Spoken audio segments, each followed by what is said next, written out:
Welcome to the media. I'm Michael Fields. You know, we've come a long way with television, from I Love Lucy to Mad Men, black and white to color to high definition, rabbit ears to cable, satellite to broadband, 15 minutes of nightly news to news 24/7. We invited television into our homes, and now television is with us everywhere. Television in the 21st century is our topic, and our panel isn't really here. I mean, we have part of a panel. We have our guest, Dr. Frank Aycock of the Department of Communication, and one of our guests who is usually here, one of our regulars is usually here, isn't here today. Dr. Dave Spiceland, where are you? I think Frank may have the answer. Where is David today? Dave's down in Charlotte. He took some students down there for the day, and as it turned out, he got in the middle of a big story. You know, there was the killing of 9 people in Charleston, South Carolina yesterday at the Black AME Zion Church down there. Very historic church in downtown yes, Charleston. Very, very much so. And the young man who did the killing, or who is alleged to have done the killing, was caught in Shelby, just right down the road from Charlotte. So all of a sudden, his students are down there at WBTV with them down there, and they are a huge breaking story. And a huge breaking story. So we hope that he'll be back, but we'll just have to keep our eyes open and see. Well, we'll keep his chair warm for him. That's right. Now, in the meantime, you are the author, and I know that faculty do a great deal of writing, but this is something you do more than is required. This is a book that I have had just a great deal of fun reading in the last few weeks. It's called 21st Century Television: The Players, the Viewers, and the Money. Frank, this is your book, and I understand that the second edition of this book will be out this fall, September. Yes, that's correct. Let's start off this way. You've broken this up into players, viewers, and probably most important, money. Right. Why did you select those? For instance, I noticed that technology is not here. Explain the title. Okay, 21st Century Television refers to the century that we're in, and this book is a look at the past, present, and potentially the future of what television is going to be during this century. And so the technology is woven all through there, because the players are all technological, broadcasters, cable, satellite, the new media players like set-top boxes, cell phones, all that. Of course, the viewers are changing amazingly. The people who are in this room right now, except for you and me, they're going to be watching television. They do watch television differently from the way you and I watched it, and you and I grew up watching it. So we need to keep in mind of how these viewers are changing, because, let's face it, we're not going to be around forever, and they're the ones that are going to be running everything. And so their ways of viewing television impact how the players end up, whether they rise or fall, whether they stay in business or don't stay in business. And then, of course, the money part is, how do you make money in this 21st century television universe? And there are a lot of different ways, but they have to be different from the way we've done it before. You can no longer shotgun advertising, hoping to reach 10 or 20% of the audience out there. You've got to reach these people individually. All right, let me ask you something about the change in the audience, which I guess in our business they call demographics. The audience is segmented into age groups, right, into income groups, and so on and so forth. You and I, when we were growing up, sat down in our living room or our den, and with the family most of the time, and we watched primetime television. Usually we started with the news, and sometimes we watched that on what they called a portable in the dining room or the kitchen, and then we retired to the living room or the den and watched a night of primetime programming, usually provided by 3 commercial networks: ABC, CBS, NBC, public television, and in the larger markets, as you point out in this book, some independent stations who usually ran syndicated fare. We watched a 15-minute newscast because that's what the networks provided. And 30 minutes of local only. And 30 minutes of local. Now, sometimes it's in the major stations, it's 90 minutes to 2 hours. That's right. Tell me who's watching now and how they watch. Okay, first of all, the older generations, baby boomers and the older ones than that, my parents, people who are in their 70s, 80s, that sort of thing. Traditionally, we still watch television as we've watched it. Linear television, what I call legacy television. You start getting down to Generation X, which is 48 to down to about 35, the millennials from 34 to about 25, and then the trailing millennials, or I call them TV next gens, 25 and below, completely different. Deloitte, which is a company that I use the information for in the viewers, I just got their latest study. They're showing now that 18 to 25-year-olds, only 47% of them watch television on a TV set. I know that that would have shocked me 5 years ago, but since being on this campus and helping to being aware of the negotiations with Charter Cable, who not only carries our signal out into the community, but also provides the service on all of our dormitories and in our offices and things. Very, very few students ever watch television in their dorm rooms, and in fact, more than 50% of them don't even activate their connection to cable in their dorm rooms. I was shocked by that. I'm not, because this is the way things are going. When you have a computer and a tablet and a smartphone, and you can get the shows that you want when you want them and where you want them, why would you sit down and watch a scheduled program on a TV set? I like to think, for the same reason that I like to go to a movie theater, that I can watch that movie in my own home in bare feet and a bathrobe or something, but somehow, especially if it's a spectacle, something with a lot of effects and so forth, it isn't the same experience. I still would much rather see a movie in a theater, and I would certainly much rather see a movie on a large screen smart TV than on a mobile device. And I would say that when you pick a movie, you're probably taking the exception, okay? Because what you're talking about is taking the theatrical release to television. That's a very small part of television today. You don't see movies on the networks anymore, the broadcast televisions anymore. No more Saturday night at the movies. No, no more of that. And you don't see movies on television, the cable and the premium channels, such as, unless you've got HBO, Showtime, Cinemax, something like that, or you've got AMC, American Movie Classics, Turner Classic Movies, something like that. You don't see those.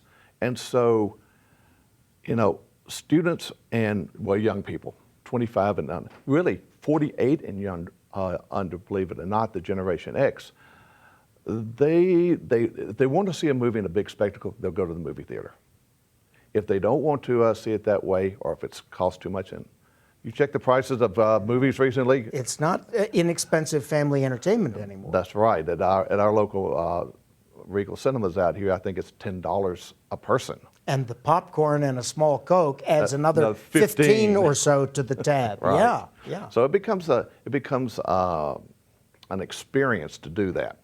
Okay, but when I can pay $5.99 and I can get a movie that I want to see, when I can pay $8.99 and I can get all the movies I want to see for an entire month, when I can pay $99 one time to Amazon and I can watch everything they have for an entire year, I think I'm willing to forego that and say, okay, maybe my screen is not that big, but at least I can sit down, watch it how I want to, when I want to, where I want to, with other people. We can all sit around and watch it either on our own tablets or set up the big 22-inch Mac desktop and watch it there with their Retina display, which makes it look gorgeous. And you can still make it a get-together, an enjoyable time. Plus the fact that when you do it that way, you can binge watch it. And students binge watch. That's the new thing. Young people binge watch. And so think about it. My older son, in fact, both of my sons, 27 and 24, they don't watch television anymore. If they want to watch The Big Bang Theory, they wait till it comes out on DVD or download, and they sit and they binge out for a weekend. Now, binging, you mean when there are like a whole season's worth of programs back to back to back to back. That's right. So you spend a rainy weekend or a snowy weekend and you eat popcorn and just watch the whole season. Exactly. And if you think about it, Netflix was the first to do this. They actually, when they introduced a new show or a new season, they give it everything. No, they give you everything on that show, that season first. You could binge watch it, and then you come back and you could pick up the individual episodes if you want to watch. That's how they've done House of Cards, and I guess Orange is the New Black, exactly. And the rest of them. Yes. All right, so take me backward and forward. Here, if you remember your childhood days, the big thing was, oh, my family just got a 17-inch set. The sets, the receivers in our homes became larger and larger and larger. Now we've reached a point, and they're getting very large. I mean, you see 80-inch monsters in a 96. 96, but they're also getting smaller and smaller and smaller. Do you think there's a correlation between the technology driving the programming? In other words, the fact that a movie is probably not best seen on a mobile device means that we'll probably be seeing fewer movies, but as more people begin watching television on smaller devices. That's possible, although it's kind of an interesting dichotomy, because now one of the things that drives these larger television sets is the fact that they are smart TVs or connected TVs. So if I don't want to watch on my cell phone, you can have an internet, a smart TV. Yes, and I can sit there, and if I don't want to watch House of Cards here, I can watch it on my 96-inch screen. But if you think about it, even the cell phones are getting bigger and bigger.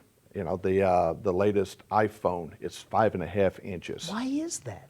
Why would you want a portable device that's meant to fit in a pocket or a purse so big? I thought one of the selling points was that it was so small. But that was when it was a phone. Ah. A smartphone today is your video viewing, your telephone, your email, you're surfing the web, you're reading online books. You know, you're doing all these different things with your phone, not just calling and texting. So that phone, the bigger the phone gets, the better the retina display gets. Now the phones are coming out to where you can watch high definition television.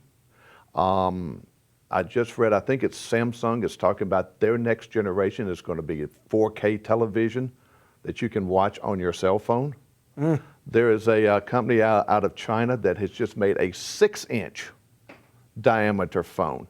Now, if you think about it, that's only an inch smaller than the iPad mini. That's right, which is a notebook. Which is a tablet, yeah. A tablet, yeah. Absolutely. So these phones are getting bigger, but at the same time now, you no longer have to put it up to your ear. In fact, as we get more and more of the situation where people are not allowed to drive and talk or drive and text, you get your little Bluetooth earpiece, put it in, you can listen, you can make your phone calls, that sort of thing. Those are the people we see sort of weaving down the highway, No, down 105. I always like to think the ones that are weaving are the ones that are sitting here doing this. That more than the Yes. other. All right, so let's shift gears for a minute. Okay. Let's talk. This book of yours is basically a book about evolution. It's a Revolution. Well, revolution and evolution. Yes. I mean, we see it really, evolution we think of as being very, very slow. And you're right, this has been more revolutionary than evolutionary, because these changes have been happening at breakneck speed. Tell me about how all of that applies to news gathering, to news presentation. How is news going to be on television news going to be handled in the 21st century? Now we're 15 years in, Right. but I have We're a hunch. just beginning. We're just beginning. And remember this, 10 years ago, there was no iPhone, no iPad. Smart TVs really had never been heard of. The digital changeover, we're still watching analog. Think about how far we've come in just 10 years. And now say, we still got 85 more years to go in this century. Now, when for instance, as it applies to news, in the last several years, we're seeing more and more of the networks, for instance, accepting for use footage captured on cell phones. Exactly. And not just those occasional shootings or traffic accidents or things like that, but actual legitimate news stories that happen to be captured on a cell phone.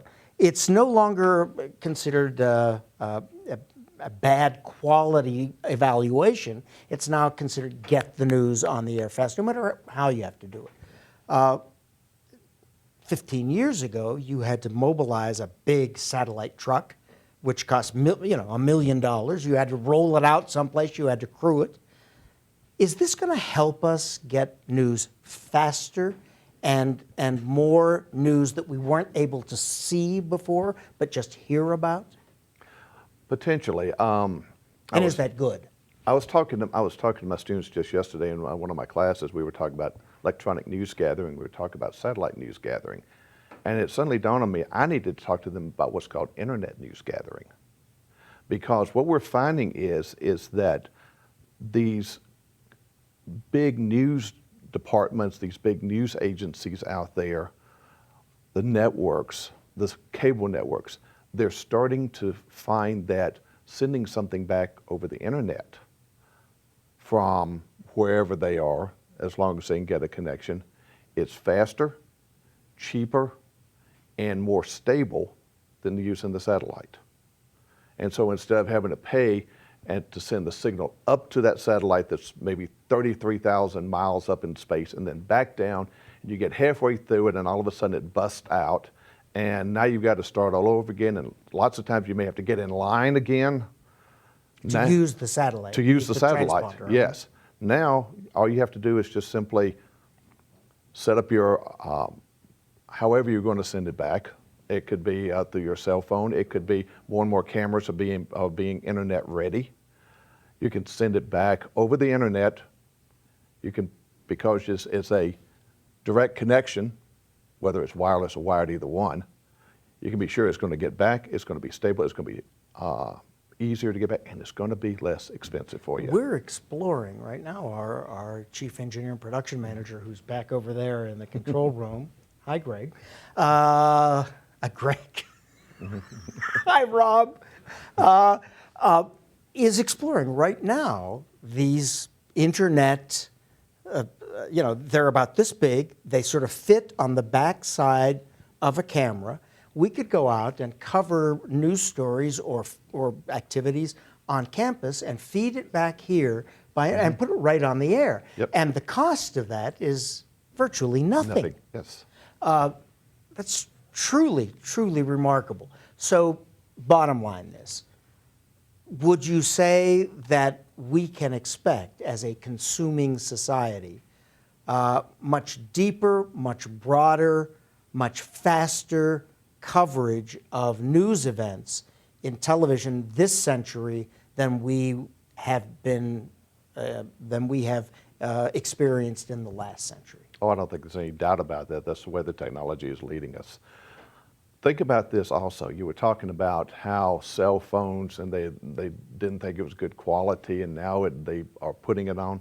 Do you realize that a cell phone, like an iPhone or like my LG G4, shoots more lines of resolution than what I used to shoot that's broadcast quality back when I was using 3/4-inch tape? I mean, we're talking about a piece of equipment that is superior to what was considered broadcast quality back in the late 70s, early 80s. We're not talking about that far back. And the news, the networks, cable news network was the first to do this. They actually started issuing iPhones, one of the early iPhones, to their reporters One is a backup in case their camera got broken. Two, something you can pull out and shoot when a big camera might draw too much attention. There's software out there now that you can pay $50 for, and you can edit 4 channels of audio, your video, you can do your stand-ups, all the editing, send it right back along the cell connection or a wireless connection, all from your cell phone. You can do that. It is amazing. It is even less amazing, though it dazzles me. This building, this new building of ours, has 16, counting the one in radio, pretty much state-of-the-art editing suites. Mm-hmm. But I see a lot of our students editing as they sit in the lobby on their Macs, yes, on their laptops. Absolutely. I think that they would probably prefer to move into one of the edit suites if it was something with some complex effects or something like that. But basically, very, very high quality editing can be accomplished on a laptop. Yes. We were talking to a gentleman who was from Avid, which is one of the leading editing software, content management software, all of that we use in television these days. For a student to get a fully functioning Media Composer, which is their big editing system, student only has to pay $10 a month. Mm. And if during the summertime they don't need it, they just turn their subscription off. They don't pay those 3 months. Come back, turn it back on, use it for the fall semester, turn it off for the month they're home from around Christmas time, turn it back on for spring semester. It's not like you have to pay the $120. It's like if you need it for 6 months, you only pay $60. Now let me ask you something, because we have about a minute left. Okay. As someone who is not my age, but someone who's certainly beyond his student years, yes or no, does all of this make you feel terrific, or does sometimes it make you feel full of wonder in not a good way? That's how considering the book that I wrote. 21st century. And I find it fascinating. I find all of it fascinating. It is absolutely amazing, all the things that are happening now, and the consolidation that's going on, the new equipment that's coming out, the whole changing, the whole dynamic. It is truly a television revolution. And 21st century television is going to be nothing like what we had back in the 20th century. So this sounds like a very enthusiastic yes. Very enthusiastic yes. Frank Aycock of PhD, Dr. Frank Aycock of our department here, the communication department, I want to thank you. If someone is fascinated and wants, and by the way, this read is not technical at all. No. It's very, very easy reading if you like television and electronics, and that's it. Where can they get a copy? Amazon. You can go to Amazon.com, just type in my name or type in 21st Century Television, the players, the viewers, the money. Barnes & Noble, any of the other companies, online companies like that, you can get it. Terrific. Well, I have my copy right here. That's our program. If you'd like to communicate with us, please do so at our website, and that's www.watchapptv.com. And we hope you'll join us next week on App TV's The Media. I'm Michael Fields.